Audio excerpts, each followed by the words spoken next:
Perusahaan raksasa investasi asal Jepang SoftBank memastikan rencana akuisisi divisi robotika perusahaan teknologi asal Swiss ABB senilai 5,4 miliar dolar Amerika.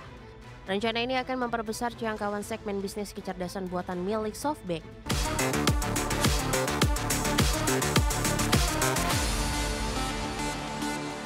Pemirsa, SoftBank mengumumkan rencana akuisisi divisi robotika milik ABB.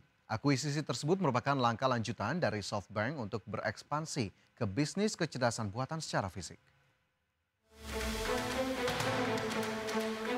Perusahaan raksasa investasi asal Jepang SoftBank memastikan rencana akuisisi divisi robotika perusahaan teknologi asal Swiss ABB senilai 5,4 miliar dolar Amerika.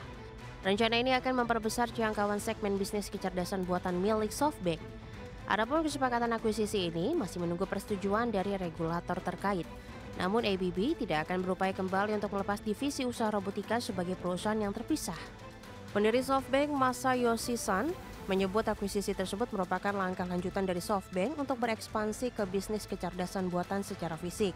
Masayoshi telah berupaya menempatkan SoftBank di bisnis kecerdasan buatan yang kian pesat melalui investasi dan akuisisi di berbagai bidang teknologi, di mana saat ini SoftBank juga mempunyai kepemilikan saham di OpenAI. Di sisi lain, ekspansi SoftBank di segmen bisnis kecerdasan buatan juga ditandai langkah perancangan chip asal Inggris milik SoftBank yakni GrabCore, yang juga berencana untuk berinvestasi sebesar 1,3 miliar dolar Amerika di India. Berbagai sumber, IDEX Channel.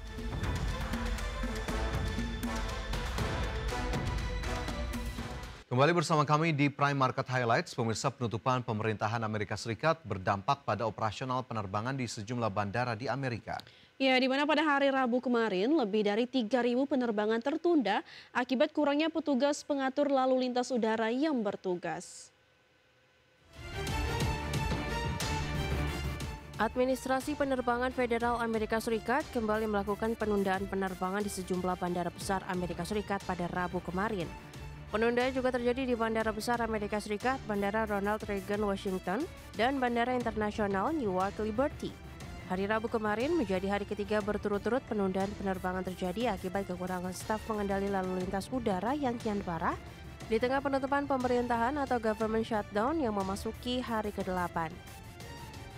Hingga Rabu sore kemarin, tercatat hampir 3.000 penerbangan tertunda, menyusul total 10.000 penundaan yang terjadi pada Senin dan Selasa lalu. Ribuan penundaan tersebut terkait langsung dengan keputusan Federal Amerika Serikat memperlambat jadwal penerbangan.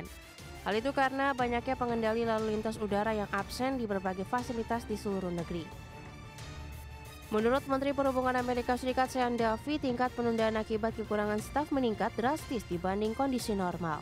Dan masalah kekurangan staf ini muncul lebih cepat dibandingkan saat penutupan pemerintahan skala besar terakhir pada 2019. Kala itu kekurangan tenaga terjadi setelah berminggu-minggu shutdown, sementara tahun ini dampaknya terasa hanya dalam hitungan hari. Berbagai sumber, IDEX Channel.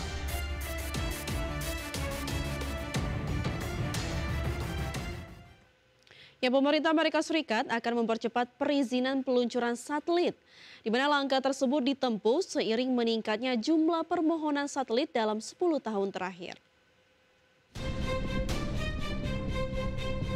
Komisi Komunikasi Federal Amerika Serikat atau FCC tengah bersiap mempercepat proses perizinan peluncuran satelit. Deregulasi ini berpotensi membuka jalan bagi ekspansi besar-besaran bagi perusahaan layanan internet satelit. Ketua FCC Brendan Carr mengumumkan deregulasi untuk mempercepat proses persetujuan sistem satelit yang selama ini bisa memakan waktu hingga 1 tahun atau lebih. Carr menegaskan perlunya perubahan sistem perizinan seiring meningkatnya jumlah permohonan satelit hingga 3 kali lipat dalam 1 dekade terakhir. Menurut Carr, FCC membutuhkan peningkatan kapasitas atau efisiensi secara eksponensial. Ia menekankan pentingnya meninggalkan sistem perizinan yang bersifat rumit dan individual, lalu menggantinya dengan pendekatan seperti cara kerja perakitan barang. Dengan metode ini, permohonan lisensi satelit dapat diproses lebih cepat layaknya produksi di pabrik. Kendati demikian, sebagian besar aktivitas FCC saat ini terhenti akibat penutupan pemerintahan atau government shutdown. Bagi sumber IDEX Channel.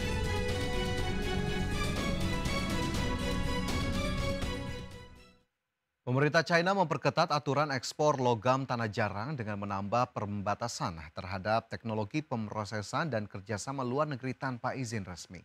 Langkah ini menegaskan tekad Beijing untuk melindungi kepentingan strategis dan keamanan nasionalnya di sektor pertahanan dan semikonduktor. Pemerintah China memperketat aturan ekspor logam tanah jarang dengan menambah pembatasan terhadap teknologi pemrosesan dan kerjasama luar negeri tanpa izin resmi. Kementerian Perdagangan China menyatakan mulai Oktober ini, ekspor teknologi yang digunakan untuk menambang dan memproses logam tanah jarang akan dilarang tanpa izin pemerintah. Termasuk di dalamnya teknologi pembuatan magnet yang menjadi komponen penting bagi sektor semikonduktor dan militer. Aturan baru juga menegaskan bahwa izin ekspor tidak akan diberikan kepada perusahaan pertahanan atau pengguna yang berisiko secara geopolitik. Kebijakan ini memperluas langkah yang diumumkan pada April lalu ketika China menambahkan sejumlah logam tanah jarang ke daftar pengendalian ekspor nasional. Beijing menilai batasan tersebut penting untuk menjaga kendali atas rantai pasok mineral strategis di tengah meningkatnya tensi teknologi dengan Barat. Langkah ini juga menunjukkan upaya China mempertahankan dominasinya sebagai pemasok utama logam tanah jarang dunia. Selain batasan ekspor, perusahaan China kini dilarang bekerja sama dengan entitas asing dalam eksplorasi atau pemrosesan tanpa izin resmi. Adapun kebijakan ini memperketat pengawasan pemerintah terhadap kerjasama lintas negara yang berpotensi menyalurkan teknologi strategis ke luar negeri. Langkah tersebut diperkirakan akan memperketat pasokan global logam tanah jarang yang menjadi bahan penting bagi industri pertahanan, elektronik, dan energi hijau dunia. Bagi sumber ADX Channel. Badan Pusat Statistik Inggris atau Office for National Statistics mengumumkan ada kesalahan data pinjaman pemerintah Inggris untuk tahun fiskal 2024-2025. Kesalahan tersebut menyebabkan jumlah pinjaman pemerintah Inggris selama 2 tahun fiskal menjadi terlalu tinggi, sekitar 3 miliar pound sterling. Badan Pusat Statistik Inggris alias Office for National Statistics mengumumkan ada kesalahan data pinjaman pemerintah Inggris untuk tahun fiskal 2024 hingga 2025. Hal tersebut menyebabkan jumlah pinjaman pemerintah Inggris selama 2 tahun fiskal menjadi terlalu tinggi, sekitar 3 miliar pound sterling. Kesalahan tersebut berasal dari data pajak pertambahan nilai yang diberikan kantor pajak pemerintah. ONS menyebutkan kesalahan itu berasal dari data yang disediakan kantor pajak pemerintah dan hanya mempengaruhi data sejak Januari 2025 dan data sebelum periode tersebut tidak terpengaruh. Sebelumnya data yang dirilis bulan lalu menunjukkan total pinjaman Inggris selama tahun fiskal 2024-2025 mencapai lebih dari 146 miliar pound sterling dan hampir 84 miliarnya dalam 5 bulan pertama tahun fiskal saat ini. Setelah koreksi, angka pinjaman untuk tahun berjalan menjadi sekitar 82 miliar pound sterling, masih sekitar 10 miliar lebih tinggi dibandingkan proyeksi dari Office for Budget Responsibility.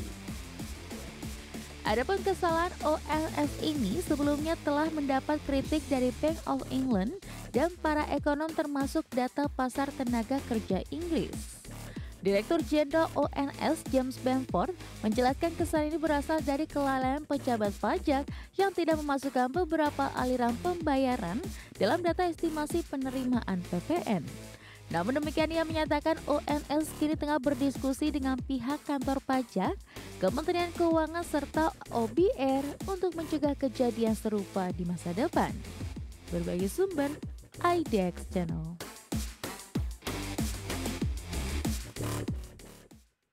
Vietnam mendapatkan peningkatan status menjadi negara pasar berkembang dari FTSE Russell. Masuknya Vietnam ke dalam kelompok emerging market maka berpotensi menarik modal miliaran dolar Amerika Serikat ke pasar keuangan. FTSE Russell memasukkan saham-saham Vietnam ke dalam kelompok pasar berkembang sekunder. Vietnam bergabung dengan negara-negara seperti China, India, dan Indonesia di dalam kelompok tersebut. Peningkatan status Vietnam ke emerging market dari sebelumnya pasar perbatasan atau frontier market akan resmi berlaku pada 21 September 2026 dan Vietnam akan menjalani tinjauan sementara pada Maret di tahun depan. Sebelumnya FTSE memproyeksikan bahwa peningkatan ini dapat mendatangkan hingga 6 miliar dolar aliran dana asing ke pasar keuangan Vietnam dan di saat yang sama HSBC Holdings memperkirakan peningkatan status Vietnam akan kembali menarik masuk dana sekitar 3,4 miliar dolar Amerika.